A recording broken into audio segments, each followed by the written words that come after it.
It's another episode of Coach Keyton Crawford here on the Crawford Podcasting Network. We're here at Grand Traverse High Company on Sunday, November 26th, the day after the game.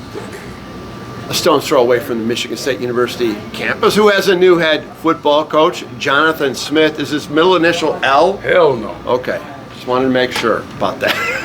Absolutely. I think that's the biggest concern for Michigan State fans is his middle initial L. If he's not, we're good. But we got a lot to talk about. Football oriented with Coach Gary Keyton, who coaches the East Lansing Trojans offensive line. 32 years of coaching football, coaching kids, all about the kids is what this dude is all about. But more importantly than that, he brings it real, and he gets me to bring it real.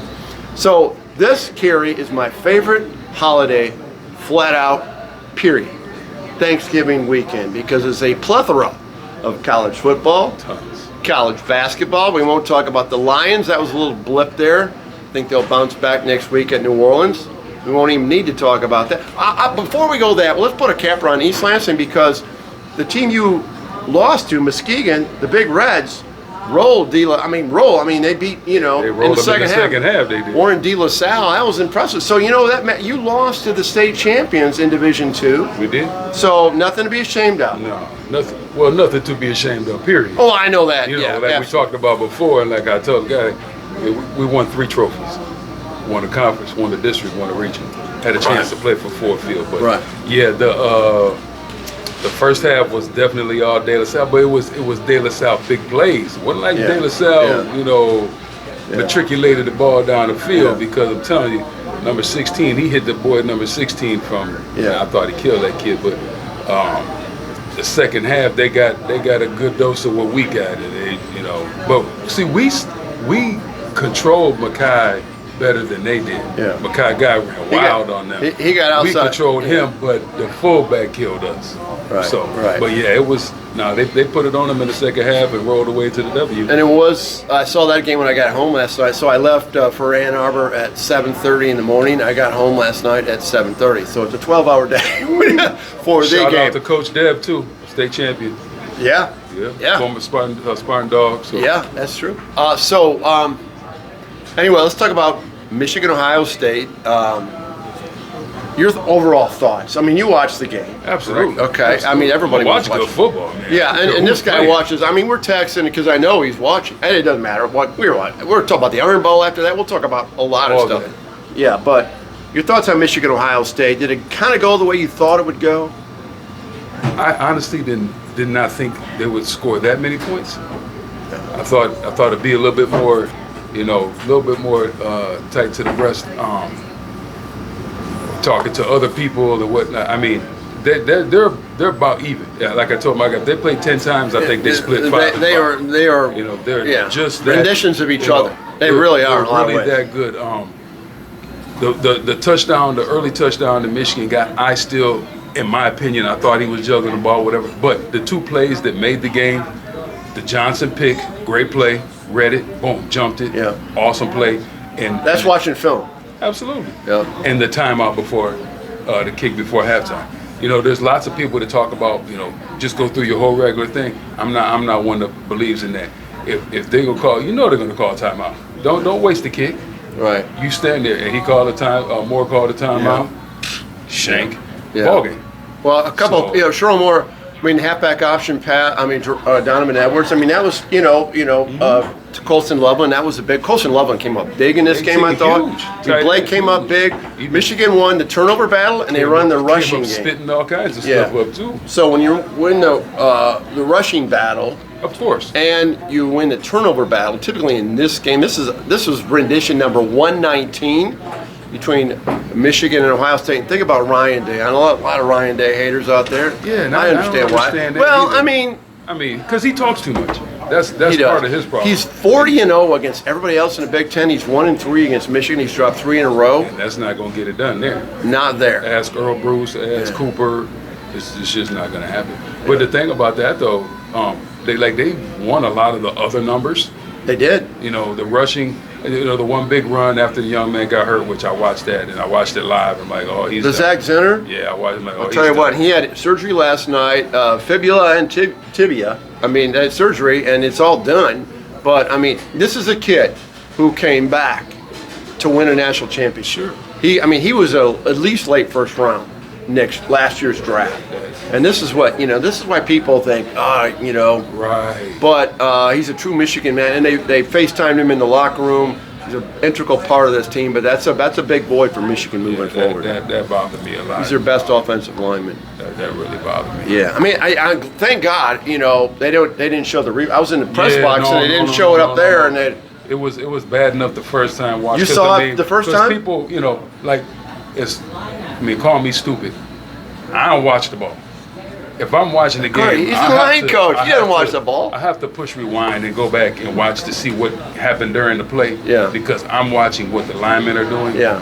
And I watch that, and then, as stupid as I am, I rolled it back and watched it. I'm like, there's nothing. How'd you do that? It's like I'm looking down at Colson, I'm trying to think, it was A.J. Bonner. He puts his hand on his helmet, because he heard Zach scream from like 30 yards away. It was horrible. It was horrible. I feel so bad for that kid. Yeah. So anyway, onward for Michigan. Iowa found a way of beating Nebraska.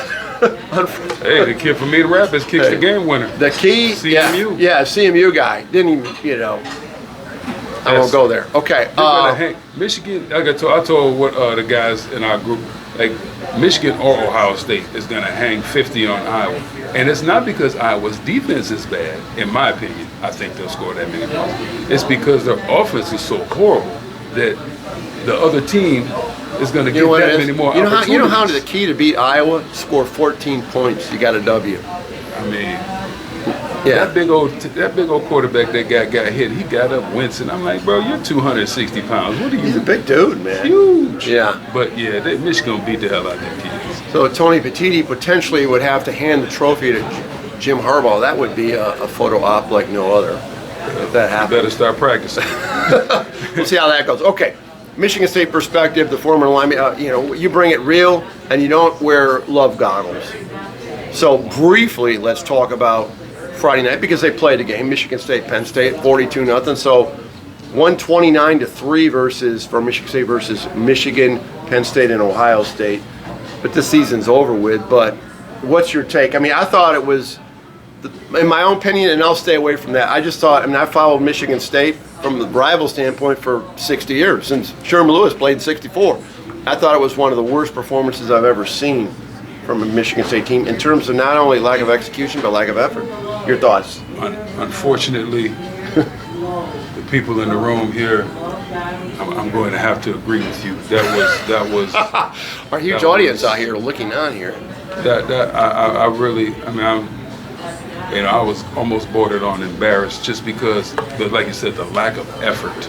Now I know they were out and they've had effort earlier against IU, against Nebraska. I think this game, even against Ohio State when they were down, they were playing hard.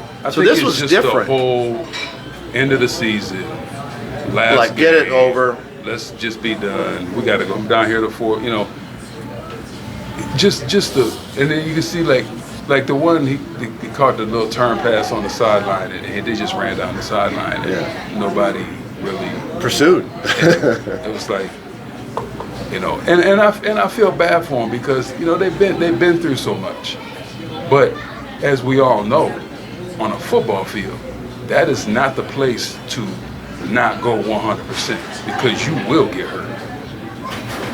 You got people flying around there, and that's. But it was. I was disappointed. I was disappointed, but I understand. I understand why, but at the same time, I was still disappointed. Right. So. But it's over. And onward, and you got a new head football coach. Jonathan Smith comes from Oregon State. He played for the Beavers back, which is very unique to have a player leave his own school to go to another school. But I think that says something about Michigan State, can draw another guy away. A West Coast guy, no Midwest ties recruiting. He better, in my opinion, needs to hire some assistants who have Midwest ties. Look how Mark D'Antonio got it done at Michigan State. He did a terrific job. State of Ohio. Great high school football in the state of Ohio. I think you have to bleed that a little bit. So, just get somebody who can do that. All you got to do is take good, as long as he's got the salary base within for his assistants, his hiring good assistants is very important. It wasn't. I mean, a lot of my Michigan State friends fantasize about that Urban Meyer hire, which I think would have been bad on a lot of levels. But I think this is a good hire, and I'm not. Hey, this, in my opinion, taking any viewpoint away from Michigan State emotionally for me, I think it's a good hire myself. He took in 2018 there. He took what they were like 1-11. And he built it. He was coach of the year or co-coach of the year last year in the Pac-12, and a good team this year. Competed against Washington, 8-4. What are your thoughts? I think it's a good hire. Here's the thing about what people feel. Everybody have all these visions of grandeur and blah blah blah. We're gonna get this guy. We're gonna get this guy. Yeah. Who wants to come here? You can want whoever you want to want.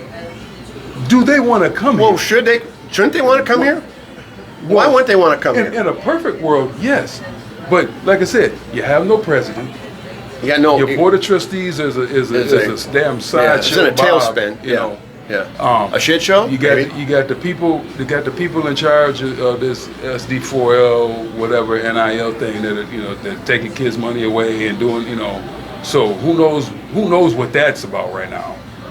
Well, that's a key ingredient. Absolutely, and it needs to be fixed. So if you're saying the the outside, NIL thing is broken at Michigan State? It doesn't. I mean, it doesn't have the money. They called them on the plane and told them they're taking the money when they were going to Iowa.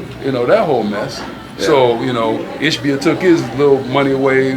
Why, I still have no idea. The whole Mel Tucker thing, the $90 million. Yeah, you got into a bad deal. You tried to get your way out. Whatever. Mm-hmm. I mean, it is what it is. Mm-hmm. We have a new coach. You need to fix it, because without NIL, we're not going to be able. Like, look, you got Washington, Oregon, USC, and UCLA coming in. I don't care who you are in the Big Ten. It just got immensely harder. The party's over. There was only going to be 8 teams that are eligible for the bowls in the Big Ten, which is, there's 14 teams. I think Minnesota's going to get in with 5 wins, maybe, because just because they got places. They got 40. There's 41 bowl games. There's 82 teams out of 133 are going to bowl games. So. And I'm gonna watch every one of them. I'm going to watch every one of those games. Every one. He needs to. No, he doesn't need. Nah, I love him. Because I'm texting away, and what do you watch? Yep, we're watching the same bowl game. Yep, we're watching the Barstool Bowl. Louisiana Cajuns versus.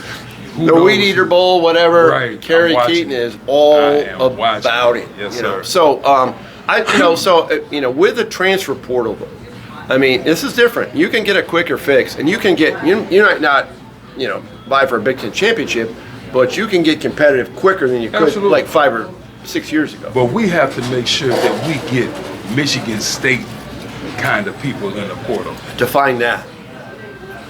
The 3-star chip on the shoulder just didn't maybe work out at that space, but is he a football player? Why don't you go for a 4-star? Why don't you want talent? Ohio State. That's what we did last year. We went and got a bunch of these 5-star guys, 4-star guys in the portal, and they didn't pan out. We got that kid from Texas A&M, ended up having to kick him off the team. Yeah, because he don't want to act right. Yeah, well, yeah. That's true. I mean, you have to. It has to be vetted. It can't be. I mean, you have to recruit them, but you have such a smaller window. Yeah. You don't have that full time to hey, let me meet your parents. How you doing? Like D'Antonio used to go in there. We used to really get in there and find out what kind of kids these are. You want to come here? Do you want to come here? But I'll give Coach Sanders, because I refuse to call him Coach Prime, because I think that's just the most dumbest thing ever. Coach Sanders, when he said this is not an ATM. Yeah. We're not just going to be paying people just to come here. Right. You have to want to come here. That's true. So we have to find kids that want to come to Michigan State and are willing to put in the effort that it's going to take, because it's going to take some work. And I don't know if it's a year or 2 or whatever, but yeah, we got some work to do. And you got 4 big boys coming in from the West Coast. I'm talking about Washington, Oregon, which I think is the most talented team in college football right now, and then SC and UCLA. So USC is kind of tail spun down. What happened to Robert? I didn't realize that USC played UCLA last week. Yeah, they moved that thing up. What happened to that? Because I don't know. I mean, everything's screwed up. I mean, UCLA was playing Cal last night. I mean, that's weird. Supposed to be Cal Stanford. I mean, that was the last Stanford's playing Notre Dame. Pac-12. What the heck is that? Last Pac-12 regular season game. That's kind of sad. That's a league that blew up in in about 5 days. And that's why Jonathan Smith is at Michigan State, because you're a man. He didn't have a league. Were they going to go to the Mountain West? Was that for sure? Where else are they going to go? I mean, but I never saw that officially declared. No, because they still out there on the island by themselves because nobody wants them. Well, no wonder you're out there twisting the wind. I understand it. Absolutely. Okay, before we go, here on Coach Keyton and Crawford, here in the Crawford Podcasting Network, here at Grand Traverse Pie Company, corner Hagedorn and Grand River in East Lansing, is this question. So I'm coming home, I'm having to listen. I got a buddy of mine who's calling the Alabama-Auburn game on speakerphone in the car about, the last plays. 4th and 31, okay? 2-man rush, okay? Didn't they watch the Michigan-Colorado game with that 3-man rush in 1993 or 1994 rather? Whatever, 1994. They could have watched Caledonia versus 2-man Byron Center. rush. 2-man rush is like playing sandlot football in the backyard.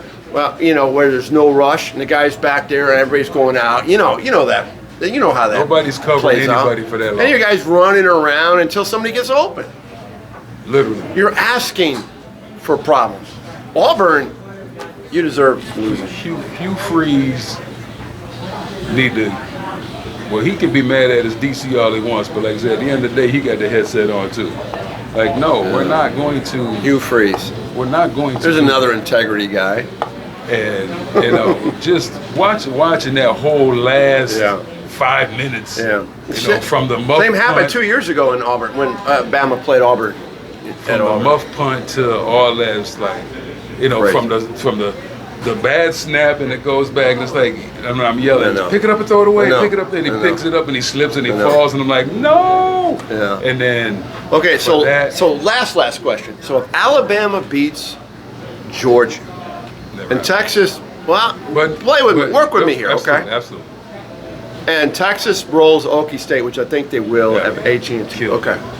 So who gets that?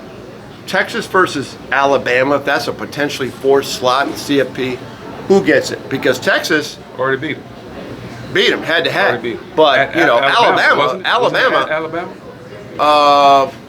Was that Alabama, I believe, too? Yeah, it was at Alabama. Yeah, Texas. That was a huge win. Okay, so they should get that. Texas, absolutely. Okay. Michigan's already in. I mean, this. They got to beat Iowa. Whatever.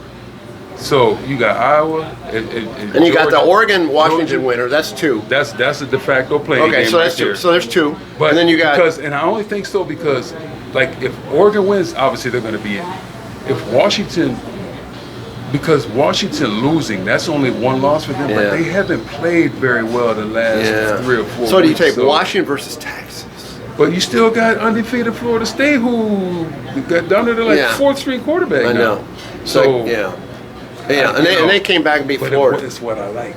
I need all the chaos I can get. So I need The Oregon. guy to win. likes chaos. I need Oregon to win because that's my second favorite team anyway. So go Ducks. I would not mind if Alabama beat Georgia because that messes that up. I would not mind if Oklahoma State beat Texas because that messes that up. I was just going to get destroyed anyway, so that don't even matter. So that fantasy's not there? No, absolutely. It might be for half a quarter you'll be fantasizing about it. That game is going to be over in the warm-ups. But the one thing I was texting my brother about, when they had the camera that comes down, the drone? That's on the wires and all that. When they show those, even Michigan to a certain extent and Ohio State watching, when I watched Alabama game, when I watched the Oregon State game, when I watched Georgia, those cats are built different. Well, I'll tell you what, they're faster. They're fast. I'll tell you what, they're more. The linemen have more. Their first step seems more explosive. It was just unreal. Like, look how big. I say, especially. But my reference was like to Michigan State. We don't have people that look like that. Florida Gators have a guy who was like 440 pounds. You see that? I did not. Three see that. technique out there. I know the kid from Florida used to be big. Florida, you mean? Number 21, that guy? No, I mean the lineman. He's like a freak. That's how your body even absorbs that kind anyway, of punishment. But he's Kerry Keyton. I'm Tom Crawford. We bring it here on Coach Keyton Crawford Podcasting Network. We'll bring it again next week. A lot of football to be played, and I hope everybody has had a fantastic Thanksgiving weekend. We'll talk to you next week. Go Green. Go Blue.